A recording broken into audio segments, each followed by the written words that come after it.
The New York Times issued a lawsuit against the State Department on Monday, claiming that the State Department is dragging its feet about a FOIA request, that's Freedom of Information request, that pertains to President Biden's son, Hunter Biden. Why don't you take this? Because I'm not doing a good job right now. I don't know what's happened. My mouth just doesn't want to work. So the New York Times is asking the State Department, hey, turn over these documents. We want to see emails. We want to see what he was doing, his ties to this Ukrainian company, specifically Burisma. We want to see the amount of emails tied to what he was doing in Romania. All of this, why will you not turn this over? Should we not have a free and flow of information here? We're requesting these documents, turn them over, to which the State Department says, yeah, we will get them to you maybe sooner than the deadline of April 2023 if we want to.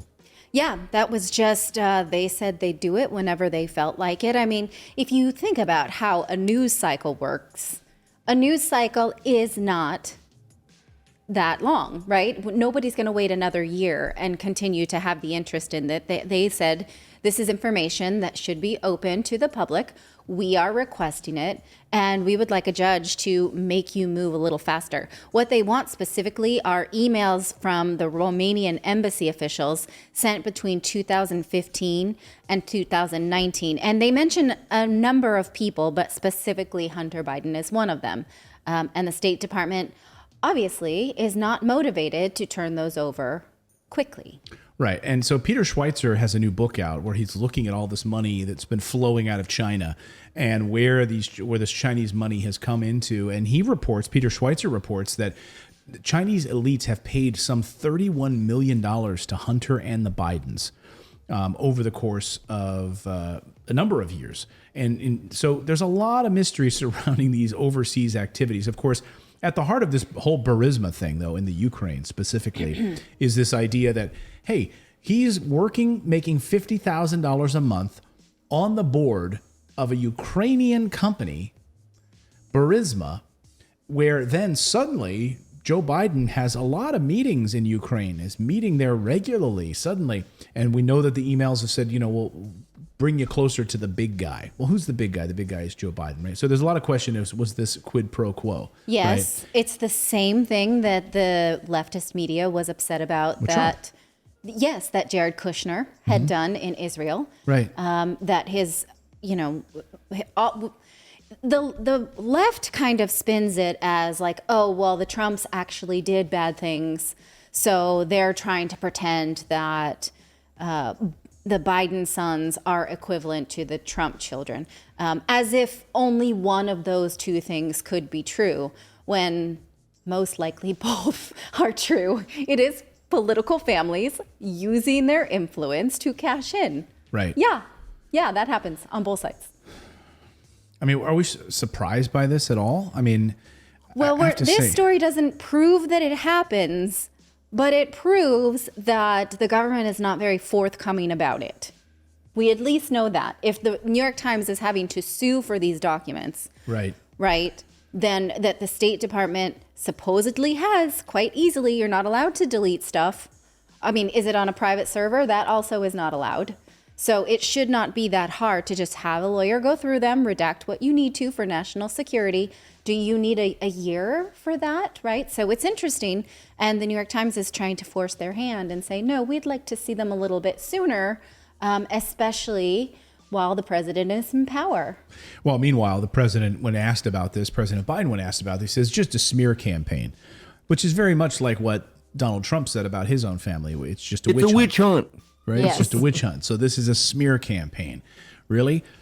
Okay. Then just come forward with it. Like, if you have these emails, come forward with it. Like, let us know. Like, well, the thing is, like, here. We're talking about the New York Times. Once they get the data, they're going to spin it positive anyway. They're not going to tell us what's in that stuff. Like, it's the New York Times. Right. Whereas if we're looking at the Trump side, right, it was specifically around how Donald Trump had asked his ambassadors in the United Kingdom to help influence him getting a golf tournament at his Scottish golf, his kids doing similar things. Like, we were able to find out about that. Right. So, it's not, it just feels very much like, oh, well, that's what they're trying to do. Well, it does seem like both sides do it. I mean, at the heart of this, the main reason that the Times is looking into this is they want to find out whether any foreign embassy officials did any personal favors for any connected business people. Like the Trump golf course thing, right? I mean, the answer is yes. Yes. This is all they do. And it wouldn't be hard to prove. A lot of things can be curried as favor, right? Like, Right. I mean, I worked for NBC, and the pages there were not even allowed to so much as accept a stick of gum from a guest. Pages are the people that open the doors and lead you up the elevator. People who work on the production, they help you go sit over here, come in to make up. Like, they're just kind of assistants. And like the rules around journalism are pretty clear that you cannot take things that might influence your coverage. And even a stick of gum would count, right? But in government, doesn't work like that. You get a little bit more than a stick of gum. So in the Times, if you dive into actually what the Times records requests say, which did here, obtained by Politico, the paper is seeking information specifically the possible improper use of federal government resources to assist and advance private business interests with connections to the United States government, the possible evasion of the Foreign Agents Registration Act by those private business interests, and the non-enforcement of that same act by the federal government in relation to those private business interests. So those are the three specific requests. And the government says, yeah, we'll get back to you in about 2 years. We'll get it back to you in about 2 years. Nothing to see here. Although I did think, I was like, 2023, that's so far. And then I was like, oh, it's 2022. Yeah. That's only 1 year, but Well, still. we were waiting on the government's data on the filing of the FDA. We were waiting on the government to give. We were waiting on them to give through Freedom of Information Act, the government to give us data on how they approved certain vaccines through emergency use authorization during the pandemic, and they said they'd give them to us in 55 years. Yes. 55 years. Now, recall, Jared Kushner did fail to register as a registered agent with business interests overseas, but he was allowed to do that retroactively when that was found out, right? So this is not like sudden death, but given the fact that the Biden administration is so like, no, nothing to see here, right? He could just fix it. He could. It's allowed. That doesn't mean that he has the same rules as the rest of us who would get in trouble for those types of things. Yeah.